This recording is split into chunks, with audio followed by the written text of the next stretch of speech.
আকাশ ভরা কালো মেঘে গুড়গুড় শব্দ। দুপুরে সকল তপ্ততার রুক্ষতা শুষে তুখুর বৃষ্টিপাত হঠাৎ করে শুরু হয়েছে আজ। কাছে পিঠে আছড়ে পড়ছে বজ্রপাত, অথচ জিমতো নাদের গগন বিদারী এক একটি আওয়াজ কবির লেখা কবিতার ছন্দের ন্যায় মনে হচ্ছে তীব্রর। বর্ষণের প্রতিটা ফোঁটা যেন সুর তুলেছে গানের, স্পষ্ট বলছে, তেরা হোনে লাগা হু, খোনে লাগা হু জবসে মিলা হু।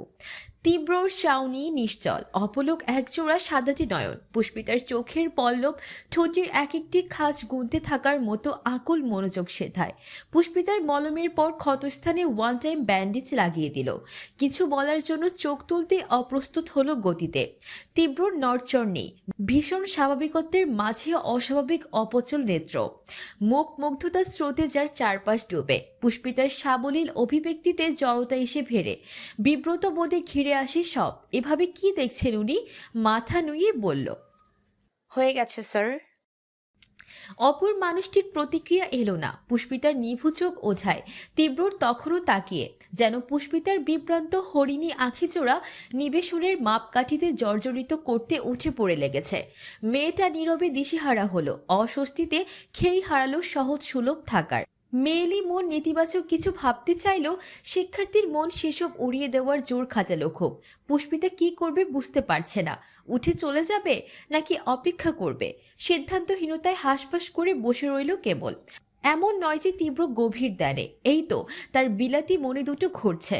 খুব নিপুণ ভঙ্গিতে আবর্ত হচ্ছে তার মুখ বিবরে। যে দৃষ্টিতে না চাইতেও গায়ে কাটা দেয় পুষ্পিতার, লোমকূপে শিরশির লাগে। অপ্রতিভ চিত্তে চিবুক নত করতে গিয়েও থামল। চটক কাটার ন্যায় সচেতন চোখে চাইল ফের। চশমার চকচকে গ্লাস ভেদ করা তীব্র নেত্রমণির দিকে সরাসরি তাক পড়ল দৃষ্টি। সহজ দুপুর হুট করে ভর্তি হলো জটিলতায়। মাথার মধ্যে ঘূর্ণির ন্যায় তেড়ে এলো অপ্রত্যাশিত সেই বিট্টু মাস্তানের কথা। ঠিক এমন চোখ তো ওই বখাটেটারও। এইরকমই সব, শুধু তাকানোর ধরন তফাৎ। একজন তাকালে আশেপাশের নরম ত্বক কুঁচকে আসতো, আরেকজন, আচ্ছা স্যার হঠাৎ আজ এমনভাবে কি দেখছেন? নাহিদ দাঁড়িয়ে আছে ওদের মাঝামাঝি। তীব্র যে ফ্যাল ফ্যাল করে চেয়ে সেটা দেখে মাথা নাড়ল দুপাশে। ছেলেটার এসব কাণ্ড কারখানায় সে বিহ্বল না হয়ে পারছে না। এলাকার সেই বখাটে কর্কশ বন্ধুটা একটা মেয়ের প্রেমে পড়ে এমন ক্যাবলা বনে গেল। এভাবে হা করে তো মিথিলাকেও কোনোদিন দেখেনি। তৎক্ষণাৎ বুকের বাঁ দিকটায় মুচড়ে উঠল নাহিদের। মিথিলার মুখখানি ছবির মতো ধরা দিল মানসপটে। ওর বিয়ের আজ কতগুলো দিন, এতগুলো দিনে তো কানাডায় চলে যাওয়ার কথা। সেখানে কেমন আছে ও? ভালো আছে? কেমন কাটছে ওর সংসার? আচ্ছা, বিদেশের অমন চাকচিক্যের মাঝে এই সাদামাটা নাহিদকে কি তার মনে পড়ে? পড়ে না হয়তো। বুক চিরে সুপ্ত দীর্ঘশ্বাস বেরিয়ে এলো ছেলেটার। পরপর ধ্যান ভাঙল পুষ্পিতার ঋণ ঋণে আওয়াজে। উঠে দাঁড়িয়েছে সে, বড্ড ব্যস্ত ভঙ্গিতে বলছে, আমি তাহলে এখন আসি স্যার। আপনি সাবধানে কাজ করবেন। এতক্ষণে তীব্র জ্বরের মতো দেহের নরণচরণ ফেরে পাল্টা দাঁড়ালো সেও। নাহিদ ধরেই বসলো তীব্র এবার বিদায় জানাবে মেয়েটাকে, অথচ সে দীর্ঘশ্বাস ফেলে বলল, সাবধানে কাজ করে কি হবে? এর আগে কখনো তো রান্না করিনি, দেখলে না? ওই জন্য একবার কড়াই পড়লো, একবার হাত কাটলো, এরপর শুধু গায়ে আগুন লাগাটা বাকি। পুষ্পিতার নম্র মনে প্রভাব ফেললো কথাটা। নিমিষে অস্বস্তি ভুলে যায় সে। আজকে উদ্বেগে একাকার হয়ে বলে, ছি ছি স্যার, এমন কথা বলবেন না। আপনি একটু সতর্ক হয়ে কাজ করলেই দেখবেন এমন কিচ্ছু হবে না। তীব্র আবার ফোঁস করে দম ফেলে বলল, দেখা যাক। এনিওয়ে, তোমার আন্তরিকতার জন্য থ্যাঙ্কস। তুমি বরং বাসায় যাও এখন। আমি আর নাহিদ পোড়া কয়লা যা পারবো খেয়ে নেব। আসলে ব্যাচেলর লাইফটাই এমন, আমাদের তো আর কেউ নেই যে কাটা হাত দেখে মায়া করে রান্না করে দেবে। Bad luck. একটু আগের পুতুল বনে থাকা মানবের সঙ্গে জাল বুননের মতো কাটা কাটা কথা বলা তীব্রর মিলে পেল না পুষ্পিতা। তবে শেষ বাক্যে শুভ্র মুখে অমাবস্যা নামল। মায়াও হলো ভীষণ। ও কি রান্নাটাও করে দিয়ে যাবে? স্যার বিপদে পড়েছেন, তাকে সাহায্য করা তো মানুষ হিসেবেই ধর্মেই পড়ে। কিন্তু উনি যদি কিছু মনে করেন? তখনই তীব্র আর চোখে চেয়ে সচেতন কণ্ঠে শুধালো, কি ভাবছো? বাই এনি চান্স তুমি আমাকে রান্না করে দেওয়ার কথা ভাবছো না নিশ্চয়ই? পুষ্পিতা আননে আলো ছড়ালো সবেগে, ব্যগ্র চিত্তে বলল, জি, জি স্যার, আমি সেটাই ভাবছিলাম। আপনি যদি অনুমতি দেন আমি রান্নাটা করে দিয়ে যাব। তীব্র বলল, না না, তা আবার হয় নাকি? স্যার হয়েছি বলে কি ছাত্রীর থেকে এরকম ফেসিলিটি নেব? তোমাকে রান্না করতে হবে না, তুমি যাও। স্যার কিচ্ছু হবে না। আপনি তো আমাকে বলেননি। আমি নিজেই চাইছি। আর বিপদে মানুষ মানুষের পাশে দাঁড়াতেই পারে। কথায় বলে না, মানুষ মানুষের জন্য। পুষ্পিতা মৃদু হাসল। তীব্র সেই হাসিটা দেখলো বড় ঠান্ডা চোখে। ভাবল, কে কার জন্য জানি না, তবে তুমি যে শুধু আমার জন্য এটা জানি। কাঁধ উছালো পরপর। ঠিক আছে, এত করে যখন বলছো তখন আর কি বলবো। এমনিতেও আমি কারো অনুরোধ ফেলতে পারি না। তার কথার সঙ্গে সঙ্গে ভ্রু কপালে তুলল নাহিদ। চোর বলছে ধর্মের কাহিনী, এ না কি কারো অনুরোধ ফেলতে পারে না? ওরে মহিষ, বল যে আমি কারো অনুরোধ রাখি না, শুধু তোমার চা রাখলাম, কারণ তুমি আমার জান প্রাণ কলিজা ছিদ্র ছাড়া ফুসফুস। অবশ্য সেই সিগারেট টানিস রোজ, তোর ফুসফুস আস্ত আছে এখনো, কিন্তু এত কথা মুখে ফোটে না ছেলেটার। ঠোঁট টিপে চুপ করে থাকে, শুধু হতবাক বনে যায় দেখে। তীব্রর এক একটা ভুবন দোলানো অভিনয়। তীব্র ফের সোফায় বসলো, হাতলের গায়ে পেশিবহুল হাত ছড়িয়ে বলল, রান্নাঘরে সবই রাখা আছে, তোমার কি লাগবে দেখে নাও, যাও। পুষ্পিতা চঞ্চল পায়ে চলে গেল সেদিকে। এক পল গলা উঁচু করে এসে পথ দেখে নিল তীব্রর। বিজয়ী হেসে চোখ বুজে মাথা এলিয়ে দিল পেছনে। প্রথমবার ভীতু মেয়ের হাতের রান্না খাবে। এত কসরতের প্ল্যান, তাতে কি সফলতাই আসল? নাহিদ বলতে চায়। কি দরকার ছিল ওকে দিয়ে শশব্যস্ত নিজের ঠোঁটে আঙুল চেপে ধরল তীব্র।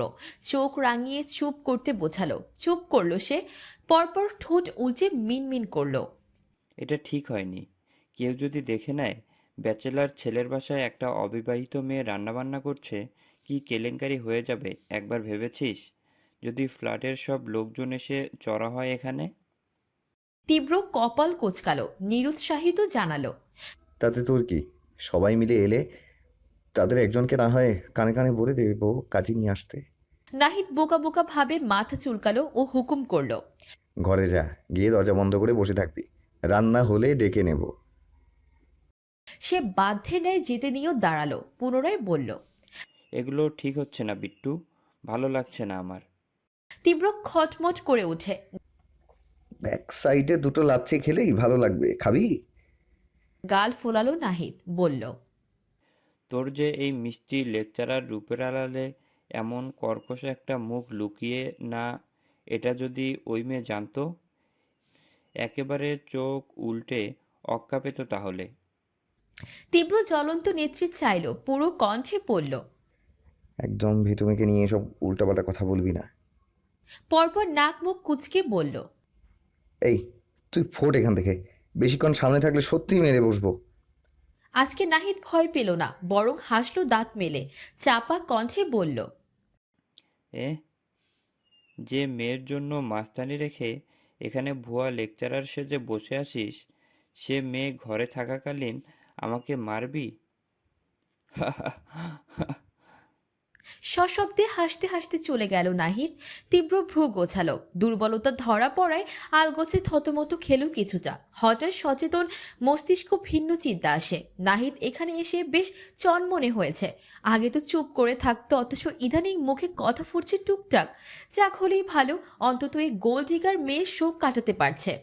রান্নাঘর থেকে টুংটাক শব্দ আসছে। তীব্র তস্ত্র উঠে রওনা করলো সেদিকে। পেঁয়াজ কাটছে পুষ্পিতা।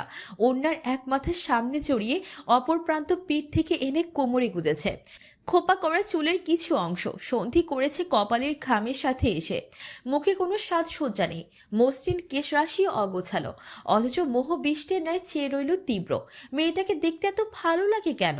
সব ভুলে, জগৎ ভুলে চেয়ে থাকতে ইচ্ছে করে কেন? আহামরি কি আছে? একটু বেশি সুন্দর, এই তো। এমন তো নয় এত সুন্দর মেয়ে পৃথিবীতে একাই, এর থেকেও হাজার গুণ সুন্দরী মেয়ে আছে চারপাশে। তবে তীব্র নিরেট বক্ষ কষে এত আলোড়ন কিসের জন্য? কিসের এই অযাচিত অমোঘ টান? সে দরজার সাথে হেলান দিয়ে দাঁড়িয়ে থাকে। পুষ্পিতার মনোযোগ দিয়ে রান্না নয়, দেখতে থাকে ওর ঘামে ভেজা আরক্ত সুন্দর মুখখানি। কাল বিলম্বে মুখের কাছে হাত নিয়ে কাশল। শব্দ পেয়ে চকিতে ঘুরে চাইল পুষ্পিতা। বুকের কাছের ওড়না টানলো আলগোছে, কণ্ঠে নম্রতা। কিছু লাগবে স্যার? তীব্রর ফটাফট জবাব। না, প্রতিদিন তো আর তুমি রান্না করে খাওয়াবে না, তাই শিখে নিতে এলাম। ইউটিউব দেখে না বুঝলেও হয়তো সরাসরি দেখলে বুঝবো। তবে আমি এখানে দাঁড়িয়ে থাকাতে তোমার অস্বস্তি হলেই চলে যাচ্ছি। ভেতর ভেতর সত্যি অস্বস্তি হচ্ছে পুষ্পিতার, কিন্তু শিক্ষক মানুষ, আবার তারই বাড়ি। সে যেতে নিল, মৃদু বেগ দিয়ে বলল, না, সমস্যা নেই। আপনি দাঁড়ান, আমি দেখিয়ে দিচ্ছি। কালচে ঠোঁটের ভাঁজে চতুরের ন্যায় হাসিটা সন্তর্পণে চেপে রাখলো তীব্র। এগিয়ে এসে সানসেট এগিয়ে এসে সানসেট ঘেঁষে দাঁড়ালো। পুষ্পিতা ব্যস্ত হলো রান্নায়, কিন্তু পাশে অল্প কয়েকদিনের অচেনা পুরুষ দাঁড়িয়ে। নারী মনে একটু বিব্রত লাগছেই। তীব্রর চোখ তখন মেয়েটার চটপটে হাত দুটোর উপর। পেল ফর্সা হস্তের পৃষ্ঠে ছোট ছোট ঠাড় লোম, পরিষ্কার সমুদ্রের পাশে বোনা ঝাউবনের মতো সুন্দর। তীব্র বুক ভরে শ্বাস টানল, কাজে বহাল পুষ্পিতার দিকে সরাসরি চেয়ে ভাবল, খুব তাড়াতাড়ি আমাকে সারা জীবনের মতো রান্না করে খাওয়ানোর দায়িত্বটাও তোমার হাতে তুলে দেবো ভিতু মেয়ে। Just wait and watch. Pushpita স্টিলের মতো শক্ত শরীরে কাজ করছে। মেয়েটার অপ্রতিভ ভাবমূর্তি ধরে ফেলল তীব্র। ওকে স্বাভাবিক করতে কথার বাহানা ধরল, জিজ্ঞাসা করলো গাম্ভীর্য সমেত, তুমি বেশ ভালো রান্না জানো মনে হচ্ছে, খুব তাড়াতাড়ি কাজ করছো। ও বলল, হ্যাঁ, আসলে ছোট থেকে মনির সাথে টুকটাক কাজ করতাম তো, তাই আর কি। পুষ্পিতার ব্যাপারে তীব্র সবই জানা, তাও ইচ্ছাকৃত শুধালো। মনিকে তোমার মা? খুন্তি নাড়া ব্যস্ত হাতটা সাহসা থমকে যায় মেয়েটার। পাশ ফিরে চাইলো, পরপর মৃদু হেসে বলল, হ্যাঁ, মাই তো। তীব্রর চশমার পাড়ে চোখ দুটি ছোট হলো। ভীতু মেয়েটা মিথ্যে বলছে কেন? নাকি সে বাইরের লোক বলে ব্যক্তিগত কথা বলতে চাইছে না? একটু চুপ থেকে বলল, কোথায় থাকে তোমার মা বাবা? পুষ্পিতার উজ্জ্বল সুস্থি আনন্দ মলিন হলো প্রশ্নটায়। শুভ্র চিবুকের পেশি লালচে দেখালো ভীষণ। উঁচু নাগের ডগা যেন জোয়ারে ফেপে ওঠা উত্তাল প্রবাহিনী। ভীতু মেয়ের কি কষ্ট হচ্ছে? ওকে একটু মাথায় হাত রেখে সান্ত্বনা দিবে? তীব্র হাতটা বাড়িয়েও পিছনে আনলো আবার। পুষ্পিতার একটা ছোট্ট ঠোক কিনল, সাথে গিলে নিল সমস্ত পীড়া। বাবার কথা মনে পড়লে তার কান্নার স্রোত উগলে আসে গলায়, অথচ কাউকে দেখতে পারে না, বোঝাতে পারে না, বলতেও পারে না। কেমন এক ভয়াবহ জ্বালায় ফেলেছেন বিধাতা। টানা 40 মিনিটের লম্বা গোসল সেরে বেরিয়েছে নুহা। তোয়ালে চুলে প্যাঁচাতে প্যাঁচাতে পুষ্পিতার নাম ধরে ডাকলো। কোনোরূপ উত্তরের সাথে মেয়েটাও এলো না। ভ্রু গুছিয়ে কামরা ছেড়ে বসার ঘরে এলো নুহা। বারান্দার রান্নাঘর সবখানে দেখলো, কোথাও পুষ্পিতা নেই। এইবার চিন্তায় ললাটের সূক্ষ্মভাজ গাঢ় হলো তার। সদর দরজাটাও ঠা করে খোলা। পুষ্পিতা তো ওকে না বলে বাইরে যাওয়ার মেয়ে নয়, তা গেল কোথায়? মেয়েটার বুক কাঁপে ভয়ে। অন্তঃস্থলে ছুটে আসে অশনি সংকেত, পুষ্পিতাকে আবার কেউ তুলে নিয়ে যায়নি তো? সেই বিট্টু মাস্টারটাকে নিয়ে গেল কি? নুহা ঝড়ের গতিতে দরজার কাছে এলো। বাইরে তাকাতেই দেখলো শুধু ওদের নয়, পাশের ফ্ল্যাটের দোরও এইরকম খোলা। ও চোখ সরু করলো, খটকা জাগলো মনে, পা বাড়ালো সেদিকে। দ্বিধাদ্বন্দ্বের সমেত মাথা ঠুকিয়ে ভেতরে উকি দিল। কাউকে দেখা না গেলেও ঘর হতে ভেসে আসা পুষ্পিতার কণ্ঠ স্পষ্ট শোনা যাচ্ছে। অমনি টান টান হয়ে দাঁড়ালো নুহা। দুজন ব্যাচেলর ছেলের ঘরে কি করছে গাদিটা? নুহা ওদিকে যেতে নিয়েও থামলো, ডাকতে চেয়েও ডাকলো না। মাথায় ঢুকলো এখানে বিপদের কিছু নেই। পুষ্পিতা তখনকার কথায় যতটুকু বুঝেছে, স্যার লোকটা ভালো ভদ্র মানুষ। আতঙ্কের কোনো ব্যাপার স্যাপার থাকলে নিশ্চয় দরজা খোলা থাকতো না।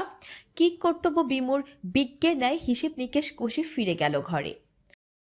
সকাল সকাল পুরুষালে কর্কশ কণ্ঠে চিৎকারে ঘুম ছুটে গেল মিথিলার। ধর পড়িয়ে তাকালো, চোখ মুখ কঠিন করে দাঁড়িয়ে আছে পলাশ। ও তাকাতেই রেগেমেগে বলল, এটা কি ঘুমানোর সময় মিথিলা? আমার অফিস আছে, জানো না? মিথিলা ধাতস্থ হলো বিলম্বহীন, ফিরে গেল উদ্বেগ শূন্যতায়। নিষ্প্রভ বলল, তো যাও, আমি কি তোমাকে ধরে রেখেছি? যাও মানে? আমার ব্রেকফাস্ট কোথায়? আমি কি অফিসে না খেয়ে যাব নাকি? মিথিলা আশ্চর্য হয়ে বলল। এখন কি আমাকে ব্রেকফাস্টও বানিয়ে দিতে হবে? পলাশ কাত উচালো, অবশ্যই, ঘরের সব কাজ তোমাকে করতে হবে যখন এটা বাদ থাকবে কেন? তাড়াতাড়ি করো, অলমোস্ট 8টা বেজে গেছে, আই এম লেট। মিথিলা বিস্মিত চোখে তাকালো। এই 8টার সময় আমাকে ঘুম থেকে তুলে তুমি নাস্তা বানাতে বলছো? আমি বিয়ের আগে কখনো 11টার আগে ঘুম থেকে উঠিনি পলাশ। পলাশ তখন আয়নার সামনে দাঁড়িয়ে চুল ব্রাশ করছিল। ফিরে চাইলো কথাটায়, তুচ্ছ হেসে বলল, সেসব জেনে আমি কি করব? তখন তুমি তোমার বাবার টাকায় খেতে, সে কাজ করায়নি। এখন আমার টাকায় খেতে হলে আমার সেবা করতে হবে। আর রোজ রোজ এই ঘ্যানানি ভালো লাগছে না কিন্তু। বেশি কথা না বাড়িয়ে যাও তো। মিথিলার চোখ ভিজে উঠল। কিছুক্ষণ আহতের ন্যায় চেয়ে থেকে চলে গেল রান্নাঘরে। পলাশ শোভার ঘরে থেকেই শুনতে পাচ্ছে এক একটি বাসনকোসনের তণ্ড নৃত্যের উৎকট আওয়াজ। অমনি গলা উঁচু করে বলল, একটি জিনিসও যদি ভাঙে মিথিলা, কপালে দুর্ভোগ আছে, মনে রেখো। ঘোষণা মাত্র থেমে গেল সব। একটা টু শব্দ এলো না। পলাশ মিটিমিটি হাসলো, বিড়বিড় করল, এসব পাপাকি পরিদের টাইট দেওয়ার কৌশল আমি খুব ভালো করেই জানি। মিথিলার নাস্তা বানাতে 1 ঘন্টার উপরে লেগেছে। পলাশ কোনো রকম নাকে মুখে খেলো। যাওয়ার সময় শু র্যাক থেকে জুতো বের করে ঠেলে দিল ওর দিকে। ব্যস্ত ভঙ্গিতে বলল। মুছে দাও তো।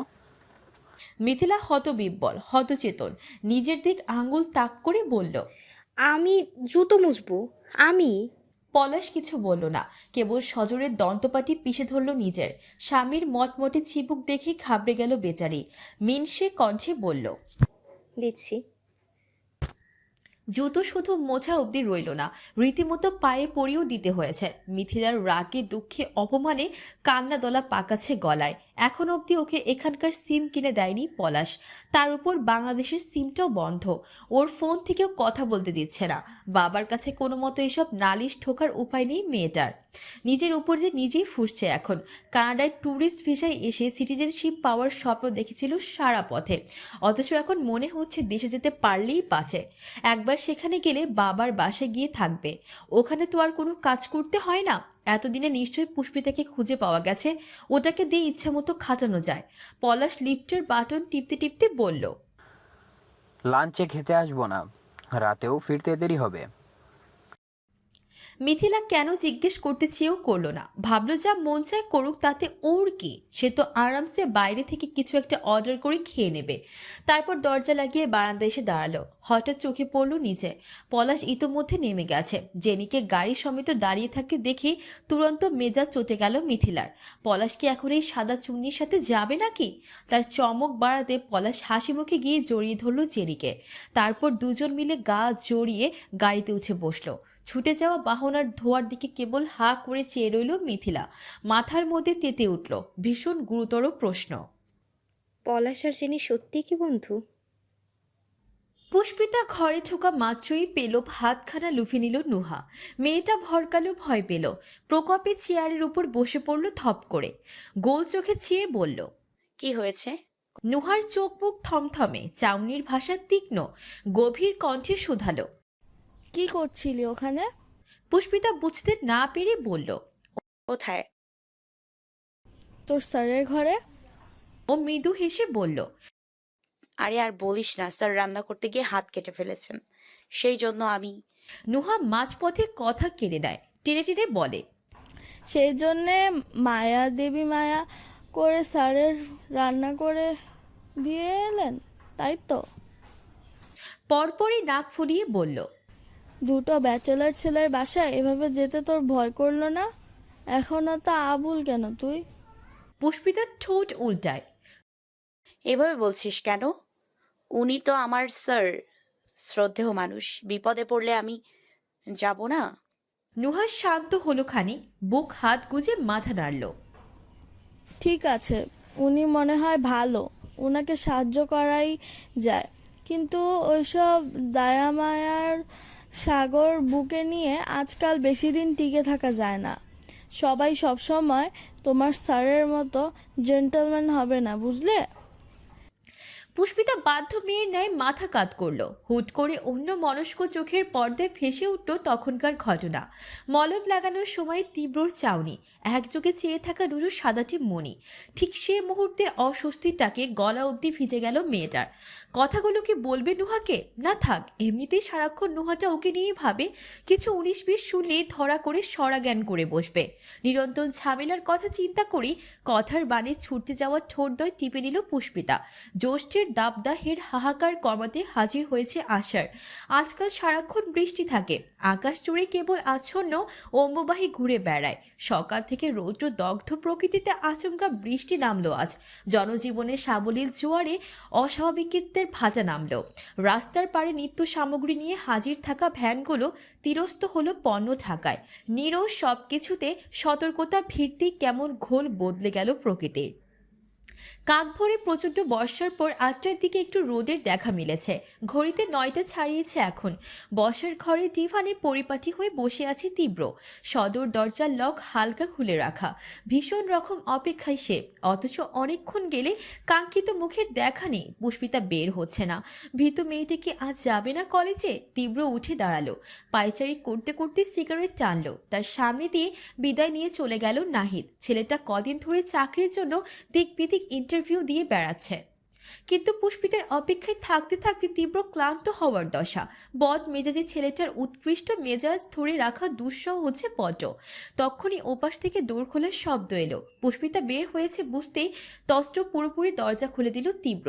উকে দিতে উত্তেজিত চোখ মুখ নিভে গেল সাহসা। পুষ্পিতা নয়, নুহা বেরিয়েছে। ইউনিভার্সিটি যাচ্ছে সে। কি আশ্চর্য! ভীতু মেয়েটা কোথায়? নুহা কাঁধ ব্যাগে ছাতা ভরতে ভরতে সামনে তাকায়। চোখের সম্মুখে শটান তীব্রকে দেখে ভরকায় খানিক। স্যার মানুষ, পুষ্পিতার শিক্ষক, সে তো তারও শিক্ষক। হেসে সালাম দিয়ে বলল। ভালো আছেন স্যার? তীব্র জিভে ঠোঁট ভেজালো, যার অর্থ নিজের আনচানে অভিব্যক্তি আলগোছে ঢেকে ফেলা। শুভ্র আদলে ভারী এনে বলল। হ্যাঁ, আপনি? জি আলহামদুলিল্লাহ ভালো। তীব্র উসখুসে ভঙ্গিতে ঘাড় ডলল দুবার, ইতস্তত করে বলল। আচ্ছা, পুষ্পিতা কি? নুহা বুঝে নেয়, মাঝপতি সব দিকে জানিয়ে দেয়। পুষ্পিতা তো অনেক আগেই বেরিয়ে গেছে। তীব্র হোঁচট খায়, এমনভাবে চাইলো যেন মহাভারত অশুদ্ধ হয়ে গেছে। মানে ৯টার দিকে বের হওয়ার কথা, আগে বের হলো কেন? আসলে বৃষ্টির সময় তো আমাদের দুটো ছাতা, একটা আম্মু নিয়ে গেছেন আর একটা আমার কাছে। আমি এত করে বললাম নিয়ে যেতে, নিলই না, কিন্তু খরা পড়তেই বেরিয়ে গেল। পুষ্পিতার ভালো মানুষই আজকে তীব্র হৃদয় ছুঁতে পারল না। উল্টে ভয়ানক রাগে লালচে হলো সাদা মুখ। সে তৈরি হয়ে গত ৮ ঘন্টা যাবৎ যার জন্য বসে আছে, সে কিনা তাকে রেখেই চলে গেল। মেজাজের তপ্ততায় নুহার থেকে বিদায় পর্যন্ত নিল না তীব্র। হনহনে পায়ে নেমে গেল সিঁড়ি ভেঙে। মেয়েটা আশ্চর্য হয় ওর আচরণে। টান টান কপালে ভাঁজ পড়েছে বিভ্রমের। আজব লোক তো। তীব্র সবকিছু অস্থির, কখনো অপচল। শান্ত তবিও তো ভীষণ রকম অশান্তিতে নেমেছে। লালিত সরু নাকটা দেখে ঠাউর হচ্ছে তার মেজাজ খারাপের ধরন। কিন্তু এই খারাপ হওয়া নিতান্তই অযাচিত অকারণে। ওর একটাই কথা, ভীতু মেয়ে কেন আগে আগে বের হবে? সে আসবে ওর পরে, একই গাড়িতে পাশাপাশি বসবে, কথা হবে দুজনের। অতি নৈকট্যে তার মেদুর মুখ বিবর দেখে দেখে বুক জোড়াবে তীব্রর। তার উপর সে যে কাল উত্তম কুমারের সখানে গান দিয়ে জিপের ক্যাসেটে ভরেছে, সেসব শুনবে কে এখন? অভদ্র মেয়ে কোথাকার। স্যারের আগে কলেজে আসে, বের করছি আশা। তীব্র রাগে গজগজ করতে করতে ক্লাসরুমের সামনে এসে থামল। রমিজ হাসান ক্লাস নিচ্ছিলেন ভেতরে। ও পিঠের সাথে হাত পেতে দাঁড়িয়ে থাকে। উদ্দেশ্য উনি বের হওয়া মাত্রই ঝড়ের ভেগে এন্ট্রি নেওয়া। ফোরকান আহমেদ সবেমাত্র কলেজে ঢুকেছেন। নিজের কক্ষে যাওয়ার সময় হঠাৎ চোখ গেল ফার্স্ট ইয়ারের ক্লাসরুমের দিকে। তীব্র উল্টো ঘুরে দাঁড়িয়ে আছে সেথায়। এই গোটা কলেজে এমন পেটানো দৈহিক গড়নের একজনই আছে, তাই ভদ্রলোকের চেনায় গলত হয়নি। ওকে ওভাবে দাঁড়িয়ে থাকতে দেখে ভেতরে না ঢুকে এগিয়ে গেলেন তিনি। ছেলেটার বাবা স্বরাষ্ট্রমন্ত্রী, অথচ তুচ্ছ শখের বসে এখানে শিক্ষকতা করতে এসেছে। কত বড় মন! এই কম বেতনের চাকরি, তাও এমন মোফাজ্জলে। সত্যি শখ জোরদার না হলে অট্টালিকা ছেড়ে কেউ আসতে পারতো কখনো? তীব্রর পেছনে এসে দাঁড়ালেন ফোরকান। মিস্টার তালুকদার, কি ব্যাপার আপনি এখানে? তীব্র রেখাযুক্ত কপাল সজাগ হলো অমনি। উল্টো থেকে দন্তপাটি পিষল, কটমটিয়ে ভাবল। এই বুইড়াটার এখনই আসতে হলো? মন চাইছে একটা লাথি মেরে ভোতা চেহারার নকশা পাল্টে দিই। অথচ ফিরল হাসি হাসি চেহারায়, খুব শিষ্টের ন্যায় বলল। ক্লাস নেব স্যার, রমিজ স্যার বের হওয়ার অপেক্ষা করছিলেন। বিস্মিত ফোরকান চটপট হাত উল্টে সময় দেখালেন ঘড়িতে। তেমনি বিস্ময় তার কণ্ঠে। এখনো তো 5 মিনিট বাকি, আপনি এখনই দাঁড়িয়ে আছেন? তীব্রর ভেতরটা চেঁচিয়ে উঠল তেজে। আমার যেখানে ইচ্ছে দাঁড়াবো, দরকার পড়লে শুয়ে থাকবো এখানে।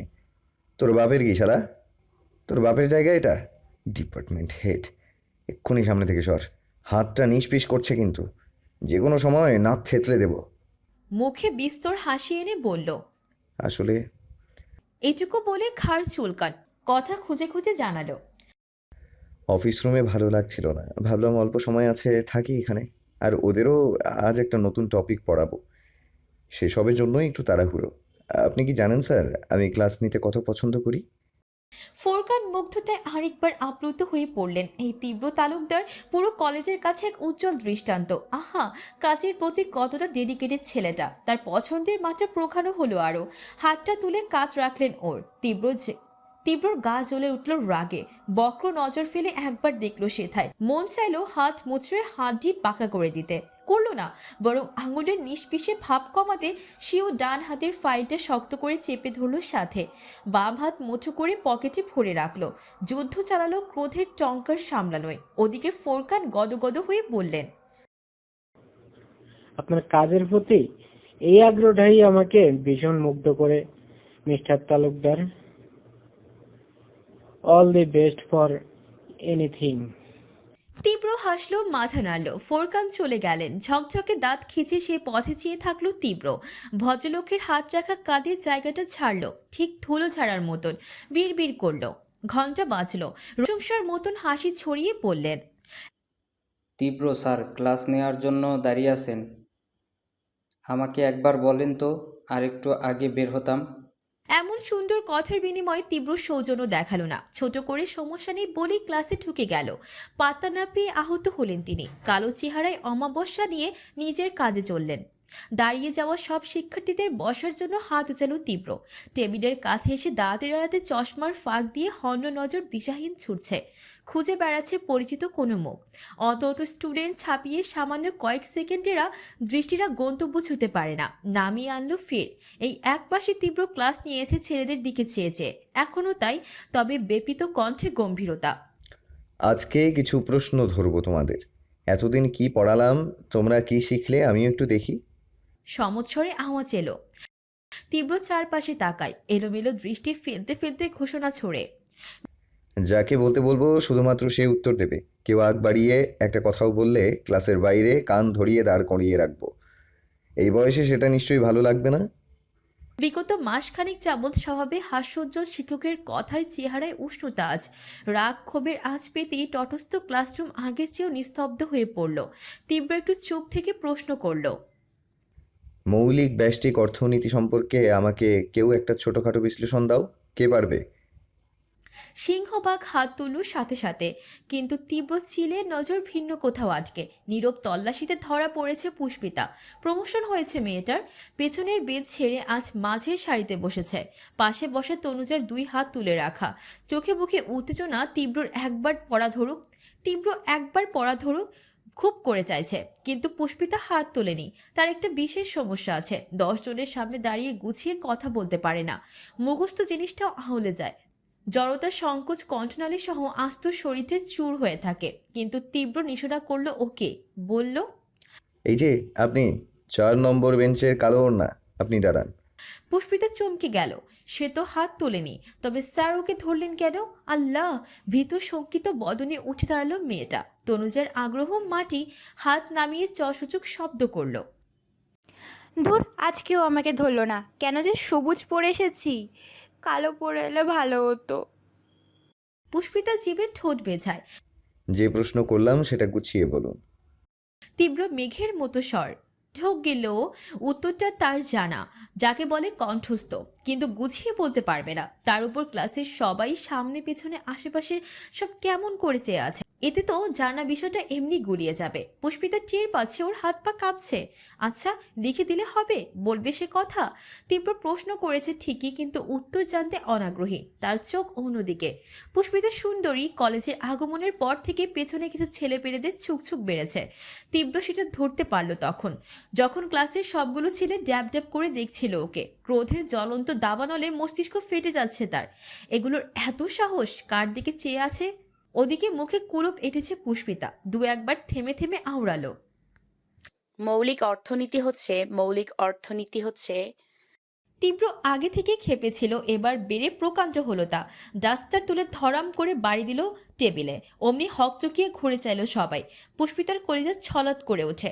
আতঙ্কে ডানে বামে তাকায়। তীব্র চিবিয়ে চিবিয়ে বলল, আমি এদিকে, তাই সবার চোখ এদিকে থাকা চাই। তনুজা নিজে নিজে বলল, সবারটা থাকবে কি না জানি না, তবে আমার চোখ আজীবনের জন্য তোমার উপরেই লক করে দিয়েছি।